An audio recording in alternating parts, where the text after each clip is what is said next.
Defense Appropriations Subcommittee. We're going to start a minute or two early, which is unprecedented in the Senate because we have votes scheduled, and I want to try to get as much testimony in as possible before we might have to break for a vote, should that occurrence arise soon. So I'll make my opening statement. I want to acknowledge at the beginning that Senator Cochran is not late. No one is late at this point. I'm starting a minute or two in advance. Today, the Defense Subcommittee will receive testimony on national security space launches with a focus on the Evolved Expendable Launch Vehicle, or the EELV program. Our questions expose some of the core trade-offs in defense policy and highlights several challenges we face as a nation. What is the best use of taxpayers' money? How do we promote and reward innovation? How do we safeguard the viability of our industrial base? How do we protect our competitive edge against other nations? We'll return to these questions and many others throughout the year as we review the President's fiscal year 2015 defense budget, which we received just this week. Today, we discuss the EELV program, which was created almost 20 years ago when the cost and risks of launching satellites were out of control. EELV missions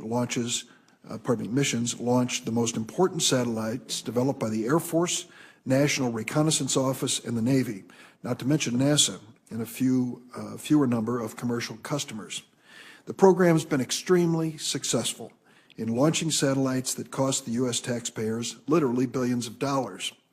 The safety record of the Atlas V and Delta IV rockets made by the United Launch Alliance is remarkable, but we do have some concerns about the acquisition strategy and cost and future of that program.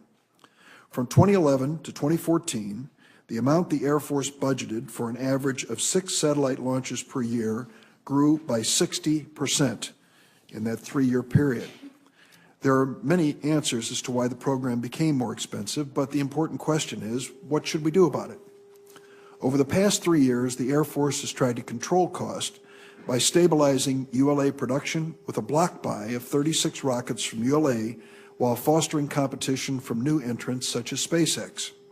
The subcommittee needs to better understand the cost of the current program, how to ensure that competition is fair and presents the best value to the government, and whether we need to do more to ensure that we can deliver satellites on orbit in the most efficient and affordable manner.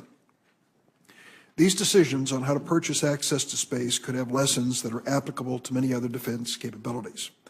Could the Pentagon learn to live with only one major supplier of rockets by better managing that industrial capability with smarter buying and better negotiating? Or should the Department of Defense be more forward-leaning and embrace companies that challenge the rules on how we normally run defense programs? It's been the general practice of the Appropriations Committee to direct questions about acquisition programs to the government officials responsible for the use of taxpayer money.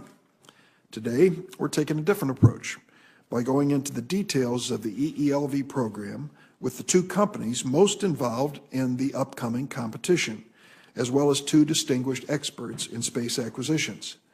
Their views and insights on the EELV program will inform the subcommittee's deliberations on the fiscal year 2015 budget request and also shape our thinking about how the Department of Defense can best maintain access to space in a fiscally constrained environment. I'm going to welcome our witnesses, Christina Chaplin, Director of Acquisition Sourcing and Management at the Government Accountability Office, Michael Gass, President and CEO of United Launch Alliance, Elon Musk, CEO and Chief Designer of Space Exploration Technologies, Dr. Scott Pace, Director of the Space Policy Institute at the Elliott School of International Affairs, George Washington University. I'm going to ask the witnesses to provide their 5-minute opening statements, but I note the presence of the ranking member of the Full Appropriations Committee, Senator Shelby of Alabama, and I'd like to give you an opportunity, if you wish, for an opening statement. Mr. Chairman, thank you very much. I will try to be brief because we have a distinguished panel here. Delivering national security satellites safely to orbit is one of our most important national security missions. This requirement is precisely why the Department of Defense focuses on mission success and reliability in the Evolved Expendable Launch Vehicle, or what we call EELV program. This focus and the work of the EELV sole source contractor, the United Launch Alliance, has resulted in 68 consecutive successful missions. 68 consecutive successful missions. I recognize this achievement, not just as a senator from Alabama, where the ULA performs its engine assembly work, but as someone who has watched the defense industry for decades and knows that a 100% success rate is no small feat. As the Department of Defense moves forward with a new acquisition strategy for the EELV program, I believe we must ensure that the program's record of success is maintained. Much of today's discussion will focus on competition, and I agree that competition typically results in better quality and lower price contracts. But the launch market is not typical. It is limited demand and is framed by government industrial policies. And while the goal of competition is to lower the cost of access to space, which I think is good, combined with the need to maintain performance and reliability, such as we have today, competition may not actually result in a price reduction for the federal government. I believe that much of the cost associated with the EELV program today can be attributed to the Department of Defense decisions about the structure of the program, including the practice of purchasing one launch vehicle at a time rather than a lack of competition. Simply modifying this buying strategy alone and moving into a new block buy approach has already resulted in significant savings and will ultimately be saving billions of dollars. The Air Force, for example, has estimated $4.4 billion savings so far. The wise stewardship of taxpayer resources is essential in all government programs, and oftentimes competition is key. In this case, the safety and security of our national security payloads is paramount. I'm not convinced yet that a wholesale change in the EELV program is the answer when we have witnessed significant results from a minor modification to purchasing practices in the existing program. But I do look forward to the testimony of our witnesses on the role of competition in this unique market and in exchange as to why a sea change in the program is necessary to achieve savings if it is. Thank you, Mr. Chairman. Thank you very much, Senator Shelby. And now we'll have our witnesses give an opening statement. Their written statement will be made part of the record. If they'll take 5 or 6 minutes to summarize it, we can then open it to questions. And the first person to testify, Christina Chaplin, as I mentioned, Director of Acquisition Sourcing and Management at the Government Accountability Office, which has done a comprehensive review of this issue, which I commend to my colleagues and those who are following this debate. Ms. Chaplin, please proceed. Mr. Chairman, thank you for inviting me today. I'm very pleased to be here to discuss the ELV program. The program itself has been through different contract arrangements and acquisition strategies.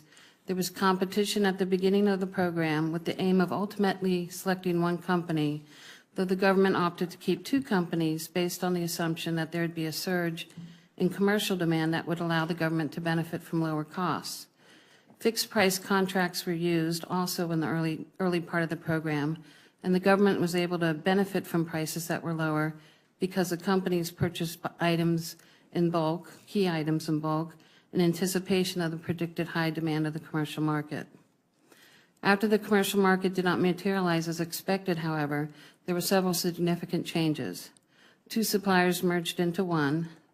The government began using a fixed price contract to acquire launch services and a cost-type contract to acquire the capability to launch that hardware. In view of launch failures that occurred in the late 1990s with the Heritage Launch Program, the government placed most of its focus on mission success and not as much on controlling costs. And as you mentioned, there has been a good record of success since then. In 2011, the Air Force embarked on the block buy strategy in anticipation of significant price increases. However, the GAO found that the government did not have the knowledge it needed to make such a significant commitment, particularly with respect to program costs and the launch industrial base. At the time, there were also mixed views within DoD about the value and viability to introduce competition to help lower prices, but DoD ultimately set out to do so. Since our 2011 report, DoD has made strides in gaining knowledge about costs and other issues surrounding the ELV, and it has achieved significant savings in negotiating the block buy. There may be a debate as to the validity and extent of the savings, but we do know that the DoD performed the analyses and the studies that better armed it for negotiations. Further, the program now benefits from auditable business systems and greater oversight. DoD deserves much credit for these efforts. There were also significant positive changes in the new contracts, but the basic way of acquiring launch services remained the same. There's a fixed price arrangement for the vehicles themselves and a cost arrangement for the capability to launch the vehicles, which includes things like systems engineering and integration. It is important to keep in mind that the capability contract maximizes the government's flexibility, which is beneficial when there are delays in satellite deliveries. The block buy contract is for 35 rocket cores, and DoD plans to compete up to 14 cores starting as early as 2015. There are a number of ways DoD could run this competition. We looked at 2 ways at each end of the spectrum for some recent work we did for the Congress. One is to contract similar to the way it currently contracts with ULA. The other is to follow a commercial approach. My statement details the benefits and challenges of both. In short, if DoD contracts similar to the way it contracts with ULA, DoD could retain insight into contractor costs of pricing data, which would lend itself to a better bargaining position in future negotiations. But this approach could also add costs. For the new entrants, including a cost-plus portion in bid proposals, for instance, would require them to develop and install new business systems to fulfill government data requirements. If DoD followed a commercial approach, it could have an avenue to decrease launch prices and increase efficiencies. However, it would also likely lose access to contractor cost and pricing data and some flexibility in rescheduling launches if satellites delivery skip. We did not recommend an approach. It is not GAO's role to do so, and there are other possible approaches. The goal of introducing competition is being achieved, though the competitors may prefer different paths. The factors that DoD will need to weigh as it makes its choice likely include the need to maintain a high degree of reliability, as the satellites being launched are expensive and are vital to national security, the need for flexibility in launches, the importance of retaining cost and pricing data, the need to keep costs down, and considerations about the future government's demand for launch services. This concludes my statement, and I'm happy to answer any questions you have. Thank you very much, Ms. Chaplin. We will have some questions, but next we're going to hear from Michael Gass, President and CEO of United Launch Alliance. Mr. Gass. Chairman Durbin, Ranking Member Cochran, members of the subcommittee, thank you for the opportunity to appear today to talk about the EELV program and the future of space launch. On behalf of the men and women of United Launch Alliance and the entire EELV supply team, we are honored to be entrusted with the responsibility of safely delivering critical national security capabilities to orbit. ULA also supports customers outside of national security. For NASA, we have launched science missions to the Moon, Mercury, Jupiter, and Pluto, and even sent the rovers on to Mars. Our customers extend beyond the government to commercial sector, with 9 commercial missions to date and several more on the manifest. I am also pleased to report that ULA and the government team have consistently delivered 100% mission success, over 68 times since the inception of the program, delivering over $60 billion of taxpayer-funded satellites. We are currently at a tempo of one launch every month. ULA's Atlas V and Delta IV are the most powerful and most reliable rockets in the world. They are the only rockets that fully meet the unique needs of the national security community. The Air Force EELV program was openly and fairly competed in the late 1990s with a unique acquisition strategy at the time that required significant upfront investment by industry. Lockheed Martin's Atlas and Boeing's Delta products were the winners of that competition. Over the past 17 years, the program has continued to deliver, meeting the needs of our nation effectively and efficiently. The EELV program is entering a new era. The Air Force new acquisition strategy aims to maintain reliability and stabilize the industrial base while reducing costs and potentially reintroducing competition. The new strategy is a welcome improvement from the highly inefficient and costly approach of buying rockets one at a time. The next phase of the Air Force strategy is to reintroduce competition. I believe there are important questions about how EELV competitions will be structured to ensure they are fair and open and whether competition will actually save the savings that is promised. Ultimately, the central question is whether savings from competition will be sufficient to offset the cost of duplicating existing capabilities. ULA was formed to enable assured access to space with 2 separate launch systems, with the recognition the market demand was insufficient to sustain 2 companies. We went from 2 competing teams and redundant and underutilized infrastructure to 1 team that has exceeded the savings of consolidation expectations. Looking to the future, ULA is investing in new technology and concepts to make our products better and more affordable. We are investing in internal funds to develop a capability to launch 2 GPS satellites at once, cutting launch costs almost in half.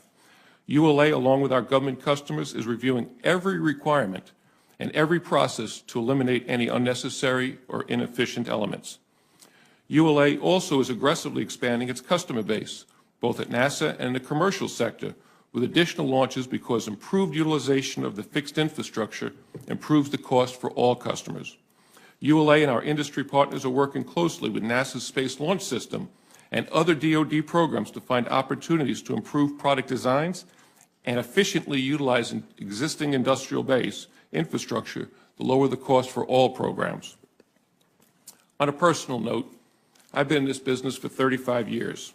I've worked with the government in every imaginable approach to buying launch services, from the traditional DoD contracting approaches to the commercial approaches, from buying rockets and blocks to buying them individually. I've also worked extensively in the international and commercial sectors. I was there in the 1990s when the commercial demand for launch was projected to be dozens of launches per year, only to have the projected commercial demand evaporate overnight. I believe leveraging the demand of the commercial sector is smart, but relying on commercial demand to enable national security carries huge risks, both to the rocket supplier and to its government customers. I've also experienced some of the launch industry's darkest days, such as in the late 1990s, prior to the EELV program, when the U.S. suffered a series of 6 major launch failures over a 10-month period. Those losses totaled billions of dollars and were a harsh reminder that launch is risky and extremely unforgiving. It's difficult to overemphasize the loss of national security those failures caused. I believe the impressive successes we achieved on EELV stem from the difficult lessons learned from those failures. These lessons include sustaining a laser focus on technical rigor and the importance of open and transparent relationship with our government customers and the acquisition strategies that align with customers' priorities. In summary, I believe the EELV program has been a major success for the nation. We will continue to provide the assured access the nation needs to deliver critical capabilities to orbit reliably and on schedule. We look forward to working with our government customers to further drive down cost without compromising the reliability and readiness. Thank you for the opportunity, and I look forward to your questions. Thanks, Mr. Cass. Elon Musk, CEO and Chief Designer of Space Exploration Technologies, the floor is yours. Thank you. Mr. Chairman. You want to turn on your, there we go. Mr. Chairman, Ranking Member Cochran, members of the committee, thank you for having me here today. SpaceX was founded to make radical improvements to space transport technology, with particular regard to reliability, safety, and affordability. Today, it is arguably one of the leading aerospace companies in the world, with nearly 50 missions contracted at a value of approximately $5 billion. We have launched our Falcon 9 rocket 8 times with a 100% success rate, including 4 launches for NASA, 3 which docked with the International Space Station, and have launched a sophisticated geostationary satellite for the world's leading satellite companies. We are restoring America's competitiveness in the global commercial space launch market as the only U.S. company that is consistently winning head-to-head competitions for launch opportunities at the world level. With respect to the ELV program, I have 5 points to make. The first is that the Air Force and other agencies are simply paying too high a price for launch. The impacts of relying on a monopoly provider since 2006 were predictable, and they have borne out. Space launch innovation has stagnated, competition has been stifled, and prices have risen to levels that General Shelton has called unsustainable. When the merger between Boeing and Lockheed's business occurred, the merger promised in the press release $150 million of savings. Instead, there were billions of dollars of cost overruns and a non-McCurdy breach for the program exceeding 50% of its cost projections.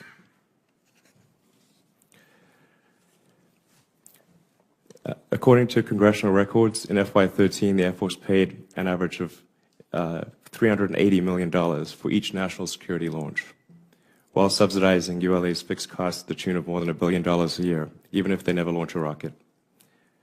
By contrast, SpaceX's price is well under $100 million, meaning a savings of almost $300 million per launch, which in many cases would pay for the launch and the satellite combined. So if you took something like a GPS satellite, which is about $140 million, you could actually have a free satellite with the launch. So our launch plus the satellite would cost less than just their launch, which is an enormous difference. And we seek no subsidies to maintain our business. To put this into perspective, had SpaceX been awarded the missions ULA received under its recent non-competed 36-core block buy, we would have saved the taxpayers $11.6 billion. Competition is, point number two, competition is coming to the national security market. This has been acknowledged. And we are ready to compete for that. In order to be certified as an ELV provider, SpaceX has had to meet a number of requirements that were never demanded of the incumbent provider. We were required to successfully launch 3 flights of our upgraded Falcon 9 vehicle, which we achieved in January. Under our ELV certification agreement, we're undertaking vigorous engineering reviews with the Air Force. To date, we've delivered more than 30,000 data items to the Air Force and provided total access to our internal systems to more than 300 government officials for certification. And we hope to complete that certification this year. And point number 3 is we really believe that robust competition must begin this calendar year. We applaud the early steps the Air Force and NRO have taken to reintroduce competition into the ELV program. In 2012, the Air Force, under direction from the Secretary of Defense, committed to competing up to 14 missions, with 5 missions available for competition this year. Of course, we would greatly have preferred that the Air Force open all of its missions for competition. And we have serious concerns that the 5 missions that will be competed this year will not actually be, that these 5 missions will not actually be awarded this year. We've recently learned that perhaps only 1 will be awarded this year. Point 4, with the advent of competition, a launch should really be viewed as a commodity, and any competition between new entrants and ULA should properly acknowledge the launch subsidy received by the incumbent. Consistent with federal procurement regulations and DoD acquisition directives, when a competitive environment exists, the government should use firm fixed price FAR Part 12 contracts that properly incent contractors to deliver on time and on budget. That means eliminating the $1 billion subsidy, annual subsidy to ULA, which creates an extremely unequal playing field. And the final point is that our Falcon 9 Falcon Heavy launch vehicles are truly made in America. We design and manufacture the rockets in California and Texas with key suppliers throughout the country and launch them from either Vandenberg Air Force Base or Cape Canaveral Air Force Station. This stands in stark contrast to the United Launch Alliance's most frequently flown vehicle, the Atlas V, which uses a Russian main engine and where approximately half the airframe is manufactured overseas. In light of Russia's de facto annexation of Ukraine's Crimea region and the formal severing of military ties, the Atlas V cannot possibly be described as providing assured access to space for our nation when supply of the main engine depends on President Putin's permission. Given this development, it would seem prudent to reconsider whether the 36-core uncompeted sole source award to ULA is truly in the best interest of the people of the United States. I thank the committee for this opportunity and look forward to addressing any questions. Thank you very much. Our last witness, Dr. Scott Pace, Director of Space Policy Institute, Elliott School of International Affairs at George Washington University. Dr. Pace. Okay, thank you, Chairman Durbin and Ranking Member Cochran, members of the committee, for providing this important opportunity to discuss the topic of national security space launches. As called for in U.S. national policy, the United States and the DoD in particular need to decide how it best assures the existence of, quote, 2 U.S. space transportation vehicle families capable of reliably launching national security payloads, unquote. A space industrial base meeting all government needs cannot presently be sustained by private market demand alone. Thus, a significant degree of government support will be necessary for the foreseeable future.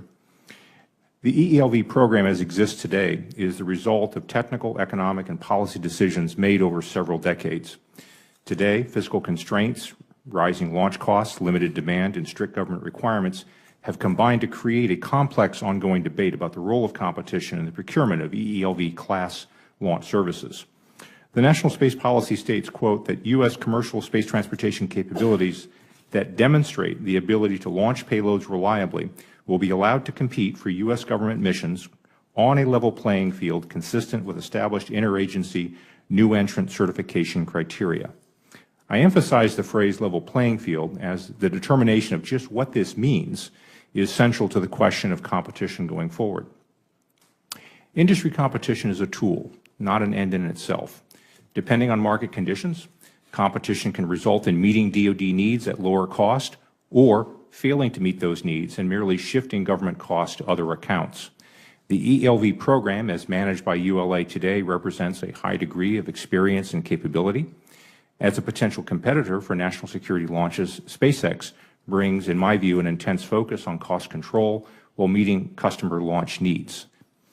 The policy issue is not one of SpaceX and other potential new entrants versus ULA, as much as it is one of deciding what the role of DoD should be. What are the government's policy priorities? Should we be trying to, for example, get the lowest price for reliable transportation to orbit for a particular mission? Get the lowest price for all national security missions? Get the lowest price for all government-funded missions? Assure access to space for all needs with a U.S. industrial base at least cost? So the question really is one of scope that this committee wants to take.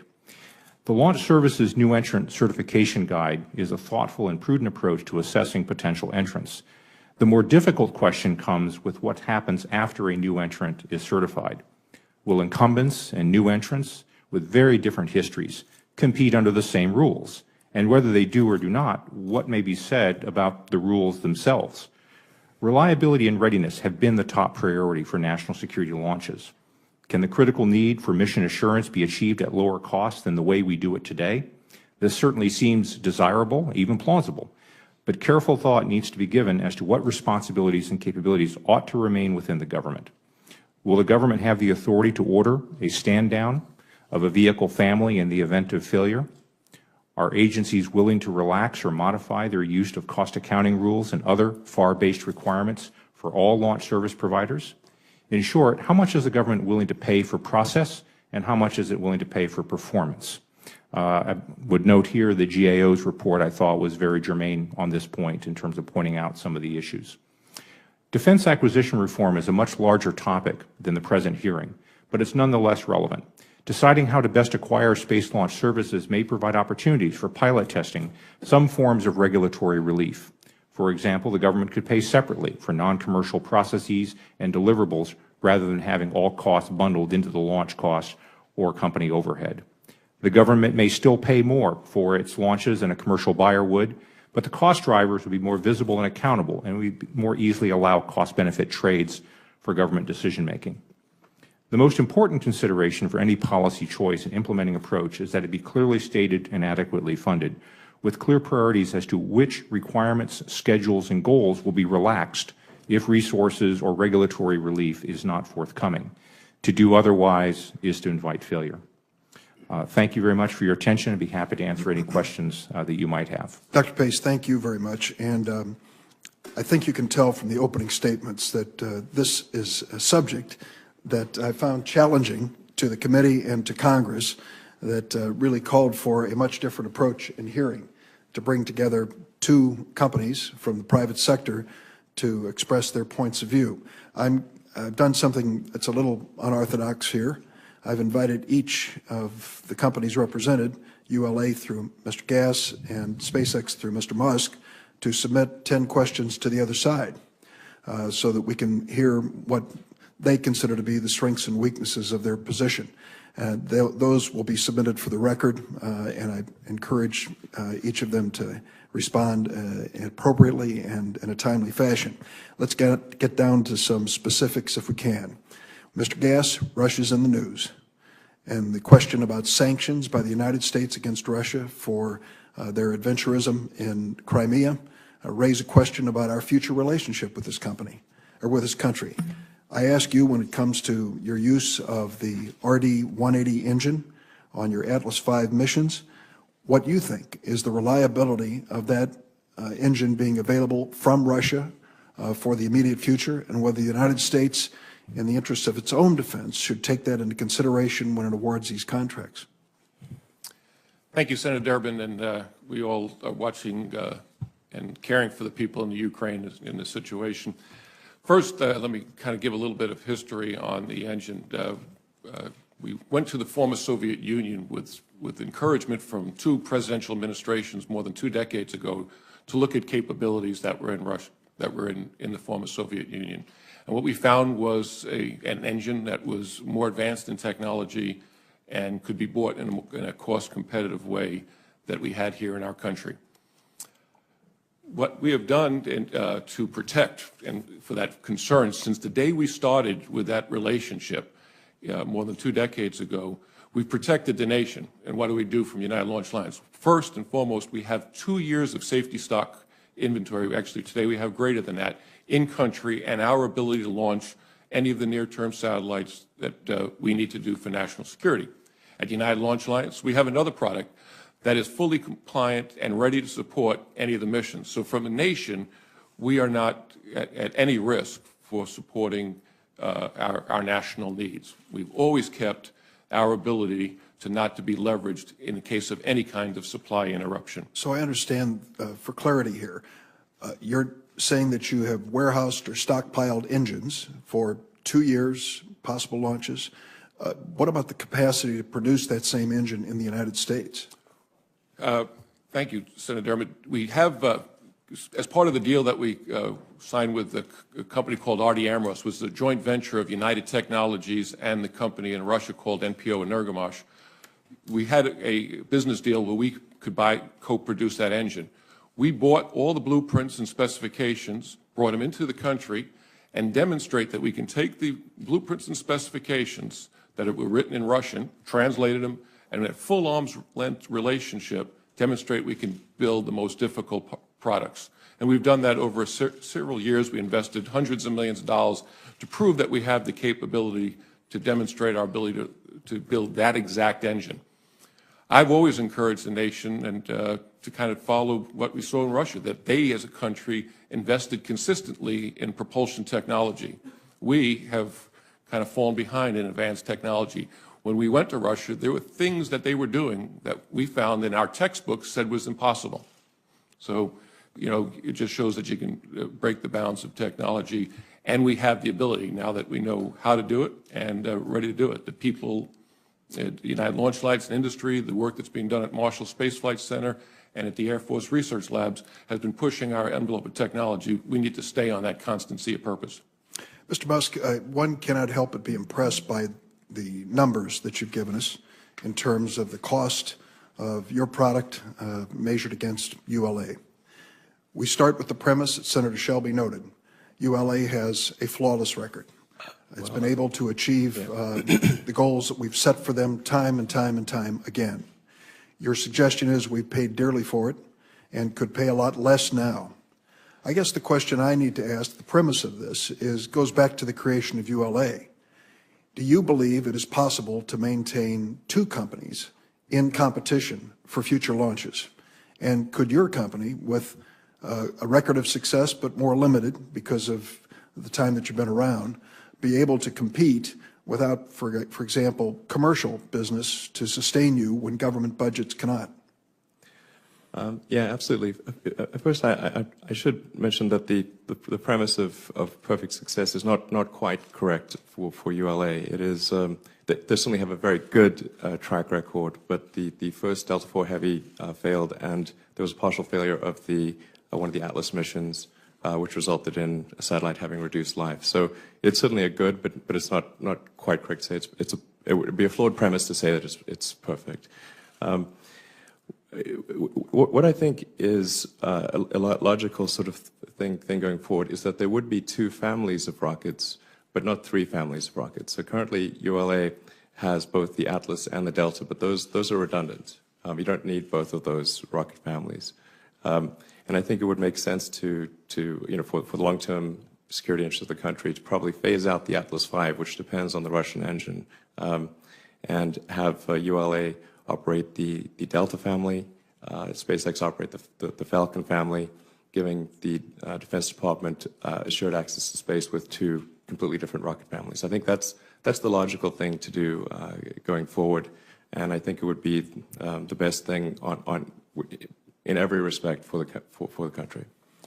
Mr. Gass, before I was chair of this subcommittee, we looked closely at the ELC account, the cost plus account that basically has been described in many different ways to maintain the capability, infrastructure necessary. So we are dealing, when we deal with ULA, with the actual fixed price of the product, the launch that we are purchasing, and then an ELC, which has been characterized as an infrastructure investment, a subsidy, a cost-plus item. What I hear from Mr. Musk is that he doesn't need that cost-plus item. He doesn't need that subsidy in order to compete with you. So the question for the taxpayers, why should we give your company a special break when it comes to these launches if you can't meet competition head-on? Well, first, again, thank you for the question. I knew it was coming, and when I was listening to Mr. Musk, an ironic moment came back to me, in that it was probably more than a decade and a half that I was sitting in the back of a room like this when there was some generals and some industry leaders sitting here explaining to senators like yourself about why there was some of these failures that cost billions of dollars of lost capability, and they were held accountable. And most of them, their careers ended, and we changed the acquisition strategy. And the ELC was an outgrowth of that event.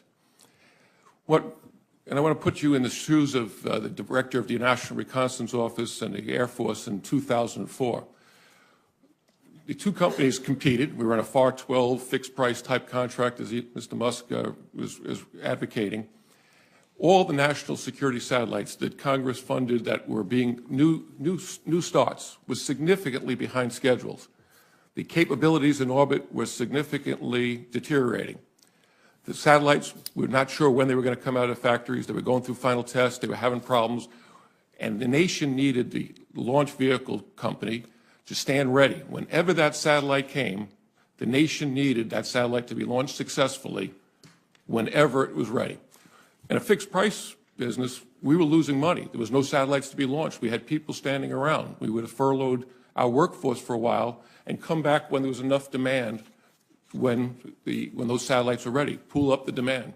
So we had to come up with a solution that provided the national security capability. So the ELC is just that capability that gives the flexibility to the warfighter to make the critical decisions when they need it. It's categorically not a subsidy. I wish I had a contract that Mr. Musk has, that he has from the NASA commercial cargo activity, much better for making us competitive in the true commercial market, because it doesn't come with any of the constraints and burdens of accounting that I think Ms. Chaplin articulates, that comes with a lot of restrictions. So ELC is not a subsidy. It's about providing national security capability with the laser focus on mission success. And I also encourage the committee to think about it as a pendulum. We swung at one point in time to a very commercial model. We swung to a very classical DoD contract, and the pendulum is moving back to a middle. We need to find that right equilibrium that brings that balance of critical missions and it promotes cost competitiveness. Thank you. I'll have some more questions in the second round. Senator Cochran. Mr. Chairman, thank you very much for convening this hearing. It's obviously very appropriate and timely. I wonder what the reaction of the panel is to the Air Force's new strategy to reintroduce competition in the ELV program. At the same time, recognizing that we have significant mission success, which has been achieved by United Launch Alliance, the sole source launch provider since 2006. What is your reaction to that situation? Should we continue to support this as it is, or should we make changes? Like to go first? Who would you like to answer, sir? Whoever wants to answer it. I think when we did our report in 2011, the idea of having competition in this program arose. And over time, DoD did recognize that this was a way to lower costs. The costs were a real issue back in 2011. Just to quote Frank Kendall, who is the acquisition leader at DoD, with no threat of competition, DoD, the ELV, and the prime contractor are in an important negotiating position and pay the price demanded. So competition is one avenue to put pressure to lower prices. It's not the only avenue. The other avenue is to gain insight into cost and pricing and to take actions to gain more efficiencies within the program you have. The Air Force is doing both. They've also, the NASA side uses competition to do its launches. It works pretty effectively, and ULA and SpaceX are both used to working under those arrangements. It's worked well for another government agency. Mr. Gass, you have an impression to share with us? Absolutely. The measure of success should not be how widely competition is employed, but how wisely competition is employed. And when we started this program, we had two competing companies, the Lockheed Martin Corporation and the Boeing Company, and it wasn't working. So can we formulate competition that could work, that's actually going to save the taxpayer money? And when you deal with the limited demand of the nation and some of the unique requirements that the nation is, how are we going to have that competition to be on a fair and level playing field? Some of the most unique missions clearly don't need multiple capabilities in this country. And if we talk about fair and level competition, is it 2 companies? Is it 3 companies? Is it 4 companies? When does it stop? And how do you limit other companies from wanting to participate and taking a niche of the product? I shared the story of when I was here about a decade and a half ago. I was running a program called the Atlas II. It was supporting DoD programs on a far competitive basis when we were launching basically the military satellite constellation. We had a block buy of Discus and UHF, which have been replaced by the WGS and MUOS in today's constellation. We had a block buy, fixed price, commercial contract. With that contract, we were able to compete for NASA for commercial missions fairly successfully. After those disasters, I was promoted, and I now had many launch capabilities. And I was cleared for some classified missions and recognized those missions can't work in a competitive commercial environment. Those capabilities are so unique that it just would not work. It would cost the government excess funds to stand up multiple companies to have that redundant capability. I always go back when I share with acquisition officers the story. Many years ago, I worked on the Tomahawk cruise missile program, and the country wanted to dual source and have competition. Well, the demand wasn't there. They told the companies, you're going to stay in business, and it quickly became a competition to win the losing share. There was no incentive to win the majority share, because if you don't have a winner-take-all, survival of the fittest kind of competition, and you know that you're going to be kept around, it also doesn't work. Ms. Chaplin talks about the lessons learned in the balance. I'm all for that pendulum moving to the right spot for our nation and delivers taxpayers a better and a more efficient activity. Thank you. Mr. Musk, what is your reaction to that? Well, I think as a country, we've generally decided that competition and the free market is a good thing, and that monopolies are not good. And it's interesting to note that from the point at which Boeing and Lockheed's launch business merged, from the point at which they stopped being competitors, the costs doubled since then. And I think the reality is when competition is introduced, reliability is a key factor in competition. So that would be a deciding factor in who wins what launches. It doesn't become less important, it becomes more important. But the cost to the U.S. taxpayer will drop substantially. I think they will drop at least to the level that they were before Boeing and Lockheed became a monopoly in the launch business, and perhaps even better than that. And frankly, if power rockets are good enough for NASA, why are they not good enough for the Air Force? It doesn't make sense. Dr. Pace? Well, I think the previous two comments have highlighted the importance of looking at this as more than just DoD. That is, what actions occur in the commercial market, what actions occur with NASA, all affect the same industrial base. There isn't really a DoD space launch industrial base. There's a U.S. launch industrial base. And so what actions other agencies pursue has an impact here. As is mentioned, NASA has been successful in using more streamlined processes for buying its launches. I think it's also fair to say that NASA doesn't have the same policy requirements for assured access to space that DoD does. I dealt, when I was at NASA, with a lot of the science mission community, and they were plainly opportunistic. They would buy the best, most reliable vehicle they could at least cost. But they did not have the same policy imperatives for assured access to space for all their payloads that DoD does. So the question is, what does the government want? How much is it willing to give regulatory relief to move that pendulum back? And how much does it still want to have the kind of cost and data and pricing insights that it's traditionally asked for?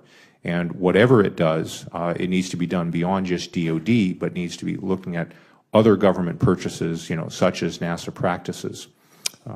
That would be my response. Yeah, thank you. Thanks, Mr. Chairman. Senator Feinstein. Thank you very much for holding this hearing. I'm not a newcomer to this issue. I think it was several years ago that ULA came in and talked to me, and all of these companies are in California in one way or another. And so I've had a great interest in trying to follow this, Mr. Chairman, and I don't believe that the promised savings of eliminating competition have materialized. The cost to the government, to the taxpayer, really has skyrocketed. Behind me is a chart from the GAO's written testimony for this morning's hearing. It depicts the cost of the EELV program since its inception. The red line shows when ULA was formed. So the cost of this program before and after competition for space launch, depicted by the red line, is startling.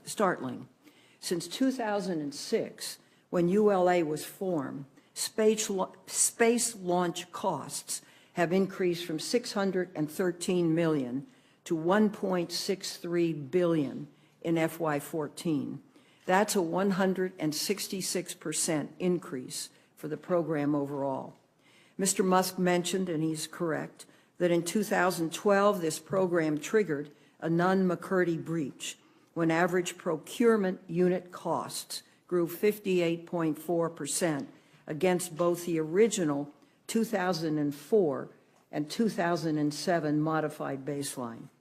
Most startling, the most recent independent cost estimate from the Cost Assessment and Program Evaluation of DoD projects the program will cost close to $70 billion through 2030. I welcomed Secretary Kendall's acquisition decision memorandum dated November 27th, 2012. And I'd like to submit this for the record, if I may, Mr. Chairman. The memo states, and let me read it, I direct the Air Force to aggressively introduce a competitive procurement environment in the EELV program by competing up to 14 corps with initial contract awards as early as 2015 for missions that can be flown as early as 2017. And then it gave specific directions to the Secretary of the Air Force, which I think will be interesting to read. Unfortunately, it appears the Air Force is not living up to the direction provided by the Undersecretary. According to information provided to my office, it appears the Air Force is going to delay and reduce the number of corps that will be competitively procured before FY17. and I think that's really a shame. I have three quick questions. Mr. Musk, SpaceX has achieved, as you just pointed out, 3 consecutive successful launches of its Falcon 9 rocket. That's the major requirement for being certified for competition for EELV contracts by the Air Force. So what challenges, if any, do you expect from the Air Force certification process? The Air Force certification process appears to be going quite well, and we're not aware of any issues that would prevent us from being certified to fly missions and completing that certification this year. We are concerned about any delays in the contracting, and hopefully those delays don't materialize. And as I mentioned in my earlier testimony, I think in light of recent events on the international stage, it may be wise to consider whether procuring the Atlas as part of the 36 core block buy, which is a 5-year buy, as was mentioned earlier by Mr. Gass. They only have a 2-year supply of engines, and yet this is a 5-year contract for the 36 cores. So if there are any sanctions or if there's any issue with supply of those engines, there will not be assured access to space for the Atlas V. Now, according to the Kendall memo that I just mentioned, new entrants should be able to begin competing for up to 14 EELV launches by FY15. Do you expect the Air Force to live up to the requirement imposed upon it by Undersecretary Kendall? I'm very hopeful that the Air Force will adhere to that requirement. So you believe that you will be able to compete for 14 EELV launches by FY15? I'm highly confident that we will be able to do so, yes. Good. Thank you very much, Mr. Chairman. Thank you, Senator Feinstein. Senator Shelby? Thank you, Mr. Chairman. Mr. Musk, you recognize, excuse me, in your statement for the record that the Air Force's acquisition approach requiring detailed cost data, accounting, auditing, and other mission assurance requirements adds, these are your words, adds substantial overhead costs to the taxpayer for oversight of a largely mature booster core. Yet, when you compare SpaceX and the ULA launch prices, do you ignore the fact that the ULA currently complies with the mandates that you acknowledge add substantial overhead costs? It seems like your price estimates compare apples and oranges. And why should, Mr. Musk, why should SpaceX be exempt from the same auditing, oversight, and accounting rules that DOD requires of the United Launch? If SpaceX is required to comply with those specific requirements, how will that impact the cost of your launch vehicle? Is that, you understand? Certainly.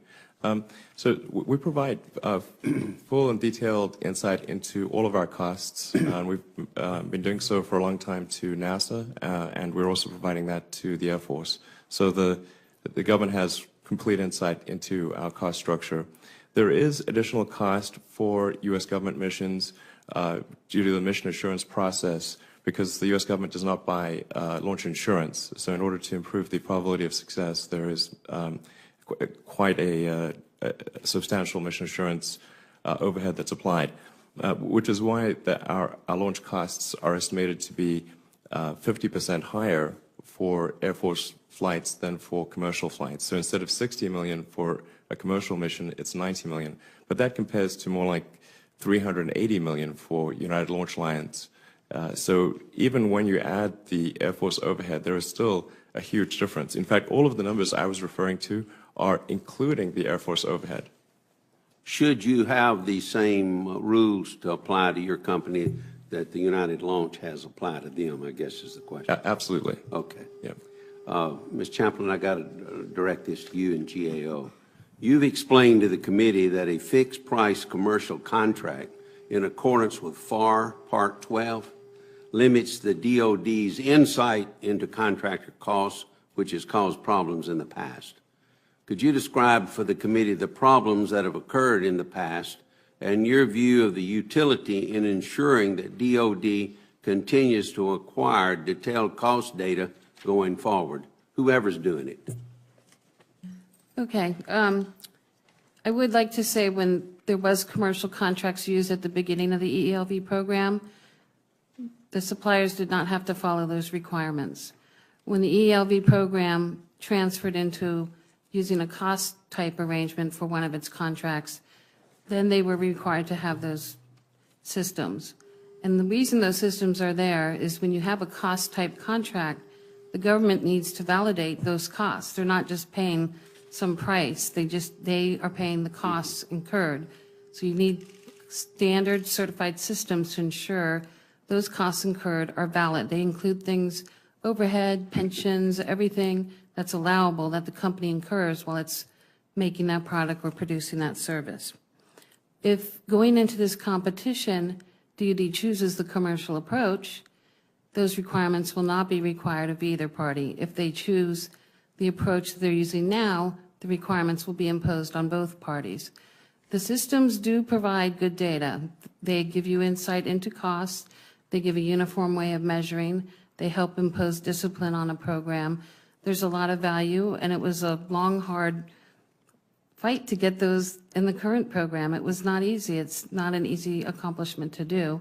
After a time period where you weren't required to do that, that was also tied to these lot buys early on in the program. So it's reasonable why that wasn't required in the very beginning. So there's value to these requirements, but under a commercial approach, the bottom line is price, and those requirements wouldn't be required of either party. Mr. Musk, would you concede that 68 consecutive launches is a great record? I would, although I'd like to point out that there were two highly publicized failure investigations, one for Delta IV Heavy, one for Atlas. The Air Force conducted failure investigations. ULA has a very good track record. It is just not quite as perfect as 68 perfect launches. Mr. Gass, you have any response to that? We measure the mission success by our customers' declaration. And so if they declare that the satellite and the mission is success, we use the same record. And why it's that important, because our profit is tied to a mission success. If we don't deliver it, it's not only we forfeit our profit, but potentially get a penalty. So the declaration is about the on-orbit capability, and that's how we measure success. Mr. Musk, in October 2012, I believe this is right, a secondary payload aboard a SpaceX Falcon 9 rocket was sent into the wrong orbit because one of the 9 Merlin engines powering the rocket failed. What recourse did the owner of the secondary payload have in that situation to recover damages? In other words, what's next? What was next? Right. Well, by ULA's definition of success, that mission was perfect. No, that was perfect, although you went into the wrong orbit and so forth. You're right. saying that's perfect. So the primary mission, which was to deliver the Cassiopeia satellite, was 100% successful. There was a secondary satellite that was an optional objective that was not part of the primary mission. But as I said, if you accept ULA's definition of perfect success, then that mission was perfectly successful. Mr. Gass? It would not be declared successful. If that was a contracted requirement, we would. He would say it was successul by his criteria, but you'd say it was not successful. Right. By yours. You know, we could have a debate about success, but if it's considered an experiment and the rocket was supposed to perform all the capabilities and it didn't, that's a different kind of business arrangement. But in our measure of success, we put margins in. The anomalies that Mr. Musk referred to that we had on United Launch Alliance was design margins. The margins came into play, and we were able to successfully deliver the satellite. It is an incredibly risky business, and everything needs to work perfectly.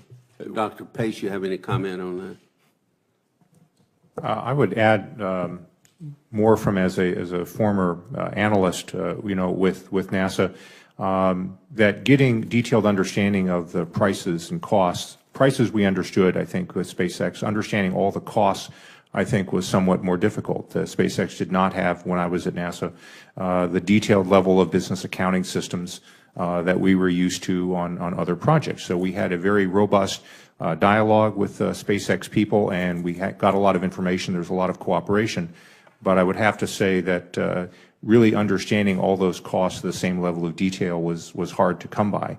And so eventually in some areas we said, you know, there's some magic going on SpaceX. We don't fully understand, but we appreciate the results. Again, how much is the government willing to pay and impose on SpaceX on these contracts? If it's not willing to impose those kind of detailed reporting requirements, are they willing to relax them, you know, on other players? Thank you. Thank you, Mr. Chairman. Thank you, Senator Shelby. In this round, I'm going to take what I consider, after listening to the testimony and reading the background here, the best arguments on both sides and ask you each to address them. I'll preface my question to Mr. Musk as follows. In this new job, I'm traveling around the United States, seeing some amazing capacity that we have developed. Newport News, the very best when it comes to building submarines, aircraft carriers. Head up to Connecticut, helicopters. Wherever you go in this country, California as well, Boeing in the Midwest, you see some exceptional companies doing exceptional work, keeping us as safe as possible. And they all say to me, Mr. Chairman, if you keep cutting these budgets, we're going to be laying off the best workers in the world. And when you need us, if you ever need us, we won't be there. So you've got to find a way to maintain our capacity to build, even if we're not at war, even if our budgets are going down. When I heard Mr. Gass explain the ELC, I think that's what I heard. He suggested there was a time when the workers were idle. They weren't being called to have as many launches as they were in the past. And so the ELC, some call it subsidy, some call it something else, is basically there to maintain capacity, even if the demand is not there. So let me ask you this. What kind of risk do we run as a country to jeopardize the capacity of ULA by eliminating the subsidy or not factoring it into the bid so that ultimately war, no war, good budget, bad budget, when we need them, they'll be there? Sure. Well, the reality is that today there's a steady cadence of Air Force and NRO missions every year. So you don't really have the wide difference that from one year to the next that you had in the past. So I think the prior justification of needing that for stability is no longer there, because there is a stable launch demand from the Air Force and intelligence community. Secondly, I go back to the point that there's really not a need for ULA to maintain two families of rockets, both the Delta and the Atlas. And given that the Atlas is dependent upon a Russian main engine, which can be cut off at any time, the logical thing to do is to eliminate the Atlas family, have the Delta and Falcon family, and that will provide the greatest amount of assured access and the greatest reliability and the cost savings that the government is looking for. Mr. Gass, you saw the chart that Senator Feinstein produced. When it comes to competition, it usually means lower cost. When there's no competition, a monopoly situation or anything close to it, buyer beware. Consumer, consider the possibilities here that your costs are going to go up unbridled. So what we hear from Mr. Musk is that if we went into price competition, we could save a lot of money in a hurry. That, in fact, ULA, based on his estimates, is overcharging the taxpayers. Now, here we're facing a budget situation which is awful.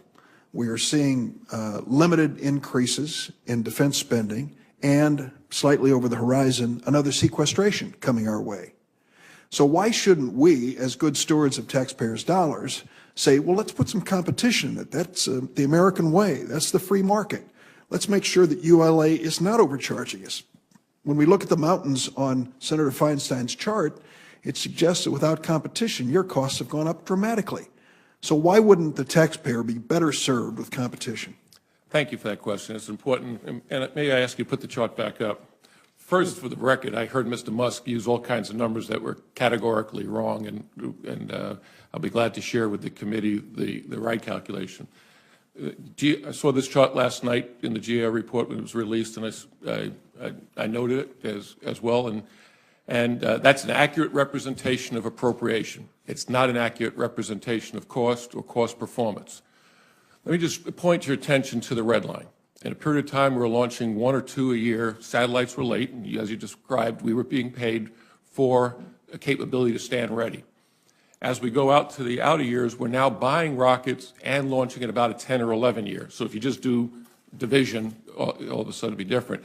The other thing that's interesting to note, that when we converted the contract in 2006, the stewards for this country, the acquisition professionals, required Lockheed and Boeing, and then into ULA, that when we signed up the contracts prior to that red line, there was losses. We actually had to give credits at about almost $1 billion that we took off the contract price, so you didn't have to appropriate during that time, and the company took those losses because they were overly aggressive in the pre-red line activities with that expectation of commercial. So you talk about the good stewards of taxpayers, and I want to, give a compliment to the incredibly hardworking acquisition professionals that go through the data and provide and make sure that the nation is getting a good value. But take me down to the basic question here. Price competition is going to give the taxpayers a lower cost, is it not? It can, if it's on a fair and open playing field, and everybody has to have the same requirements. The problem with that statement is, if everybody has to have the same requirements, and there's certain requirements that you don't need, there'll be excess capacity because there's just not enough work for two. And if everybody has to have it, it could create excess cost. The other example that I gave before when I talked about the Tomahawk cruise missile, if you know you're not going to lose, and it's not a winner-take-all, you may not have the right kind of incentives. At the same time that Ms. Feinstein shows the increase in the appropriation, there was a period of time where we had a contract that was not incentivizing cost performance. We had what we call an award fee contract, where requirements could creep up.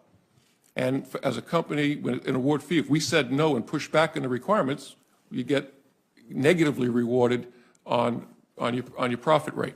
Today, the Air Force fixed that. We have a very clear contract that's aligned on the priorities.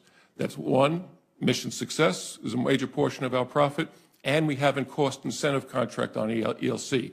We have to year-over-year improve. We signed up to a greater than a 5% year-over-year improvement. It's already in the contract, and we're incentivized to improve upon that.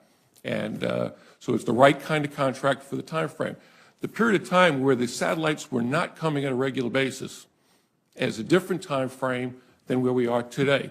I came into the building and talked to the DoD officials as early as 2008, seeing that things were going to get more stable, that we needed to change the acquisition strategy.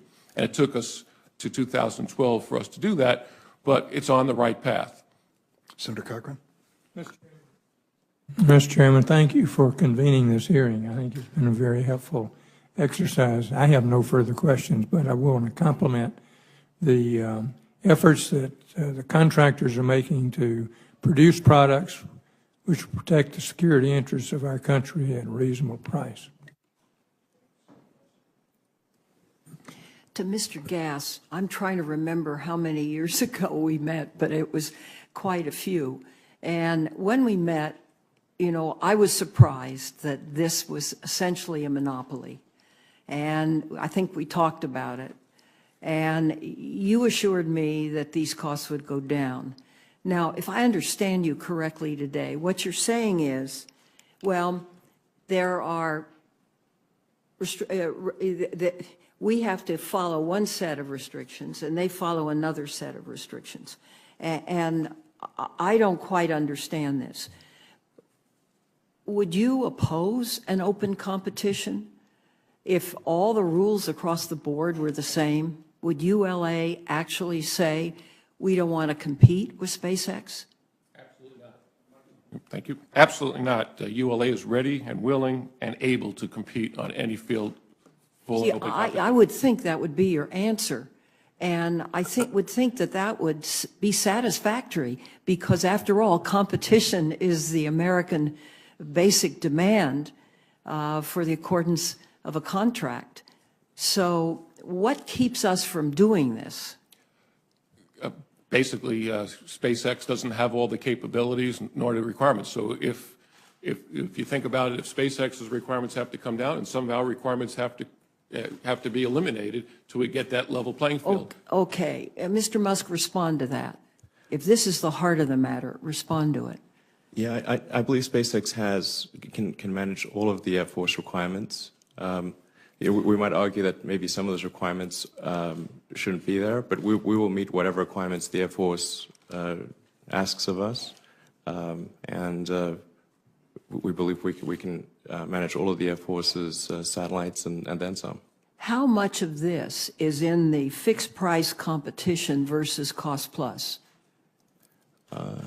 Well, I think fixed price competition is the better way to go. When there is competition, the logical thing to do is to go for a fixed price, because otherwise, if you compete it and it's cost plus, then it gives the companies the opportunity to raise their prices effectively as their costs grow subsequent to the competition. Do you have a problem with that, Mr. Gass?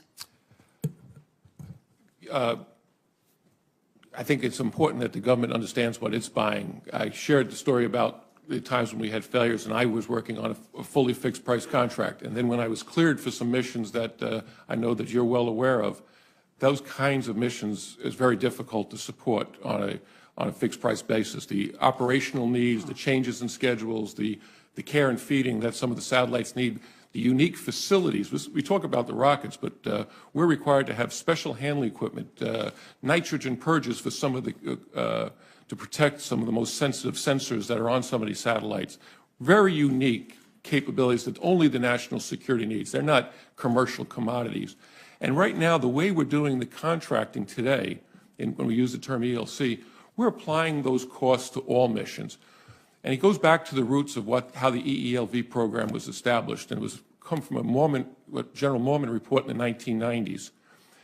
And the goal was to lower costs for the nation across all of our national launch security needs, not one mission area or not.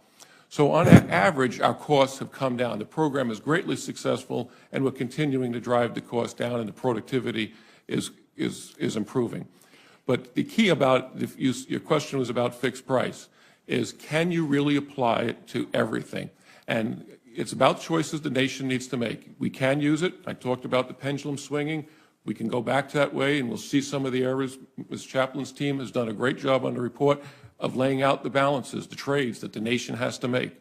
It's not about what companies want. It's about what the country needs and how the government and leaders make choices of how to deliver that. So I'm trying to understand what you're saying. What you're saying is if the requirements for a bid were all the same across the board, we would have no problem. Is that correct or not? It would be fine for the competition, but just yesterday, in the 14th Air Force out in California, had to make some mission switches between NASA and the Air Force. They just gave direction. A NASA mission was late. An Air Force mission moved in. Another NASA Air Force mission took priority. Another NASA mission was moved out. If we were on a fixed price world, that would be a series of contractual actions, potentially not having the capability to accommodate that because it took some money to create that flexibility. In a fixed price world, that operational flexibility is not there for the warfighter, but it works for competition. May Mr. Musk respond to that? Would you respond to that? Certainly. So I think the logical thing to do is to do a fixed price competition for the basic vehicle, and then to the degree that there are mission unique requirements, that which is a fairly small part of the mission, that would be cost plus. So if the Air Force says, well, there's a unique national security satellite, it's going to require these additional changes to the rocket or to the mission, or it's going to require priority, then that just that incremental piece it would be logical to make that cost plus. But the vast majority of the contract would be fixed price. Thank you. Thank you very much. Thank you, Mr. Chairman. We're talking about competition, real competition, and if you can get it, it's the best thing in the market. We all know that. Dr. Pace, in a classic market of multiple buyers and sellers, competition generally produces quality products and lower prices.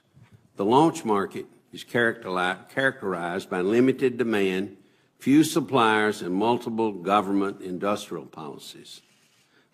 Therefore, lowering the cost of access to space while retaining performance and reliability may not result in price decrease for buyers. We don't know. If DOD has to pay, for example, new entrants for the infrastructure and labor costs now included in the EELV launch capability contract, how would duplication of existing infrastructure result in lower launch costs for DoD? A lot of us are concerned that recreating the wheel could actually increase overall costs compared to what DoD is currently paying. Would you have a comment on that? That's certainly possible. I think what we could see happening is that the introduction of competition could lower the cost as a virtue of lower prices for a wide category of services. There's a number of missions that I think SpaceX, for example, could certainly compete for. There are a number of missions that it may take a while before SpaceX can compete. As mentioned, the Delta IV class systems, although eventually it may compete for those as well. So the question is, what do you want the industrial base to actually look like? If you break these costs out, if you charge extra for non-commercial processes, is the government willing to pay for that, or do they prefer the convenience of bundling all that up? I could imagine a situation where Atlas exits the market, as described, where Falcon takes over for most of that. We're still retaining the Delta IVs, and that is a much more segmented market. But as a result of that segmentation, you'll simply have a new set of monopolies. You'll have areas where only the Delta is going to be meeting that until SpaceX develops new products. You may have situations where only the Falcon is meeting other needs. So you'll be swapping the number of players around. You'll be breaking costs out in a more clean way. But whether total costs go down for the government, I think is still something to remain to be seen. How important is quality? In other words, the 68 straight launches, successful launches, important to DoD, for example? Well, I think it's absolutely crucial, because what's happened so far is that we as a government have paid for reliability and readiness. I would also say that SpaceX is accumulating launch experience at a very, very rapid rate. Every one of those Falcons that goes off, that's 10 engines, as I understand, that are being qualified. So their rate of experience is building up quickly, but ULA has a longer range of experience with a wider range of payloads. So it's really two things that are quite different from each other. Thank you. Thank you, Mr. Chairman. Mr. Chairman, I do have a number of other questions I'd like to submit for the record. Certainly. And if there are no further questions in today's panel, I want to thank all of you for being with us. Dr. Pace, Mr. Musk, Mr. Gass, and Ms. Chaplin, thank you for your contribution today. There will be written questions coming your way, and we hope that you'll respond to them in a timely fashion so we can make this report available to the public, and this meeting of the subcommittee will stand adjourned. Very interesting. Good.